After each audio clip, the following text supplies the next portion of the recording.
So after day 5 of the drawn first test in Antigua, it's time once again to Ask George.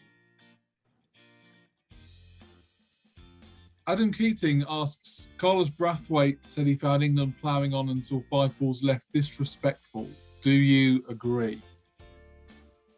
Of all the people not to remember that a game's could be completely turned on its head in the last over, you wouldn't have thought, Carlos, remember the last over, Brathwaite was the man, would you?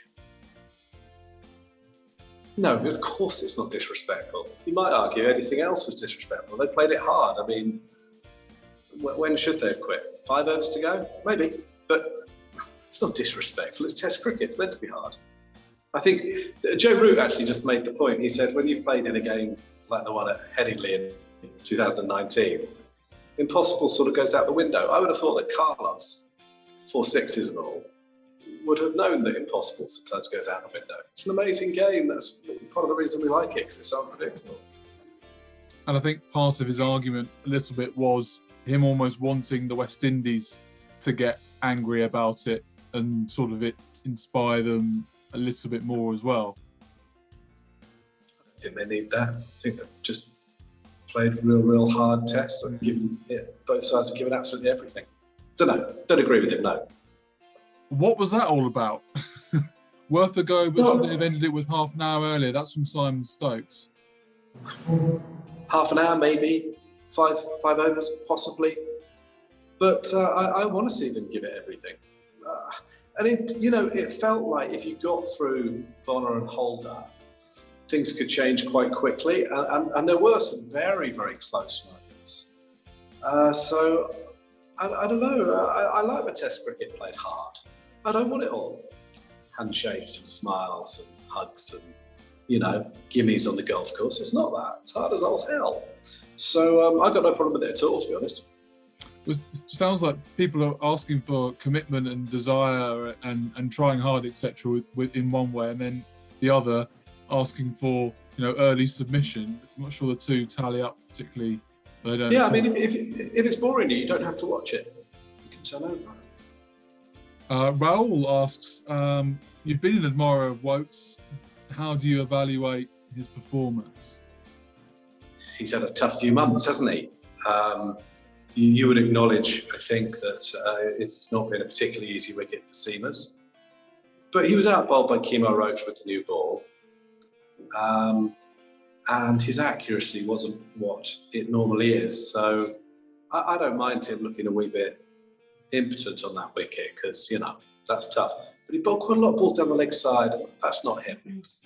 So it felt like a big opportunity and it felt like he didn't take it.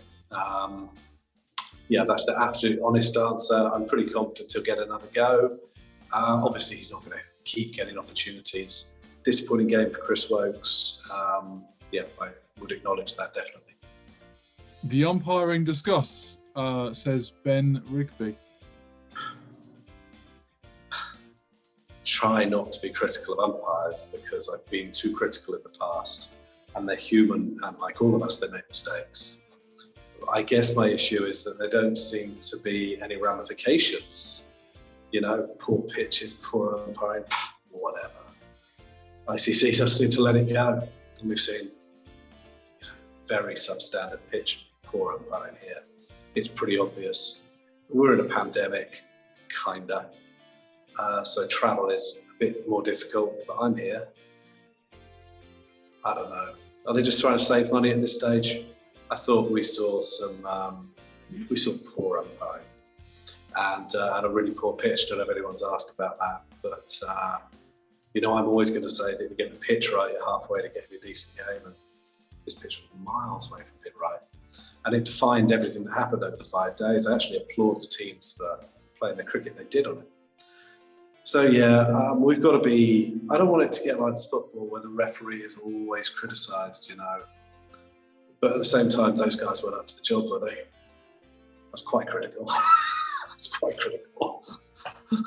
And also in football, the appointments of every referee for big games is heavily scrutinised before the game has even started. I don't think we want to get to that point either.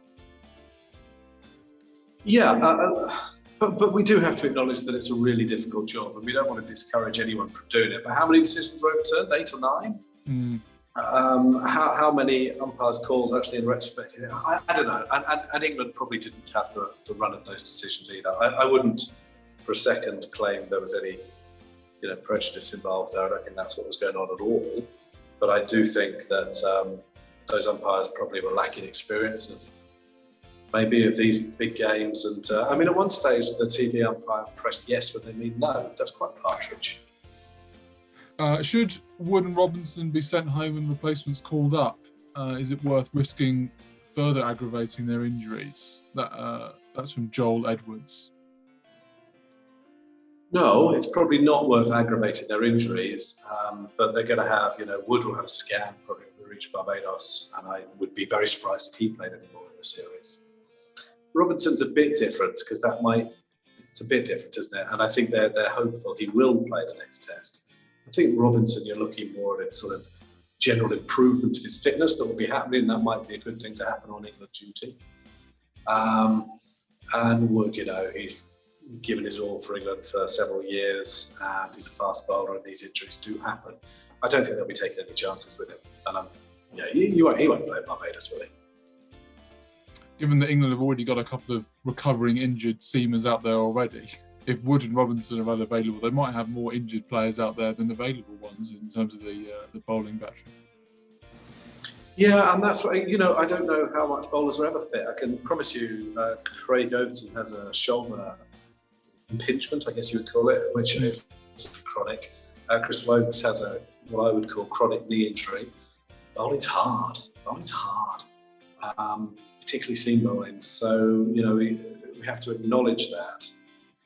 But bowlers like Wood are a bit special, aren't they? Wood and Jofra and people. So you've got to look after them. I don't have any issues with the way that Wood's been handled, I don't think. Let's just find out a bit more. I think he had a painkiller injection just before the tour, but it doesn't look like he's been really over-bowled. But they are going to have to look after him now. And there's no point sort of pushing him in this series in particular. And who knows about the IPL that comes as well. People like Mark Wood have precious skills, and everyone's going to want them. Everyone's going to want his overs because I think he's the quickest bowler England have probably ever had. And it's magnificent to watch him. So you can understand why he gets pushed into an extra over now and then. But I think Joe Root's been pretty good in the last 6 months. Does this pitch give Test cricket a bad name? That's from PL. Well, it doesn't help, yeah. It was a dog of a wicket, wasn't it? Started slow, ended slow, didn't really deteriorate, didn't really offer anything to anybody. It was just bad. So, the problem was that it didn't offer anything to bowlers, there was no pace. It didn't offer anything to batters because there's no pace. It didn't offer anything to spectators. It's poor. And it looked poor before the start. I'm not quite sure why it happened, really. This ground doesn't have a good reputation for pitches. I'm not sure that this is going to work out for this ground. That would be my long-term theory, that I don't think we'll be playing Test cricket here for, I suspect that this ground will be a blip in the history of Caribbean Test cricket. And it does come hot off the heels of what happened at Rawalpindi as well, which is unhelpful, I guess. It was terribly disappointing for people who have been waiting for that sort of game for a long time in Pakistan and then get a road. It's difficult, and we all understand that these things aren't perfect, and it's not an absolute perfect science. But it looks like there were orders to prepare a certain pitch here, and the ground staff completely ignored it. And finally, they were asked to produce a pitch with grass on it and a bit of life, and they produced an absolutely grassless hunk of dead clay, sand. And if it's not possible to create good pitches here, then move. So I think long term they're looking at playing at Coolidge, the old Stamford ground by the airport. Needs a bit of development, but I'm pretty confident that long term that's where we'll see most international cricket in Antigua, if not all of it. And that's fine. Will we see Saqib Mahmood get his first cap in the second test? That's from Steve Hua. Think so, but I'm not positive, because Robinson may well come back for Wood, and then you're looking at whether they decide to do anything Craig Overton or Chris Wokes, or potentially go without a spinner, but I don't think they will do that because I think Jack Leach has possibly just had his finest test. So he's there or thereabouts, he's pushing, it will happen to him. You know what, there's no massive rush. He's played 25 first-class games. He is still learning his trade. He will still bowl 4 balls. And he's not, he's not absolutely the finished article, not that he should be. He's excited and he's definitely one to look forward to watching. But, don't hurry too much with him, because you wouldn't want him to make a disappointing start to his career and then need to rebuild. And I think almost every time I see him, like Matt Parkinson, bowl, he's improving. So when he first started going on these England tours, he was miles away. And now, I thought today he would have actually done a useful job. I think it would have been useful to have Matt Parkinson out there. So just because you're not seeing them playing doesn't mean there isn't improvement going on. And Saki's going to be real close to playing in Barbados. And it might make sense to freshen up the attack. As I say, Wokes had a bit of a disappointing game, but given his seniority in the side and his batting ability, I suspect they'll stick with him. But let's see how they've got a lot of overs in pretty unforgiving conditions. So let's see what happens.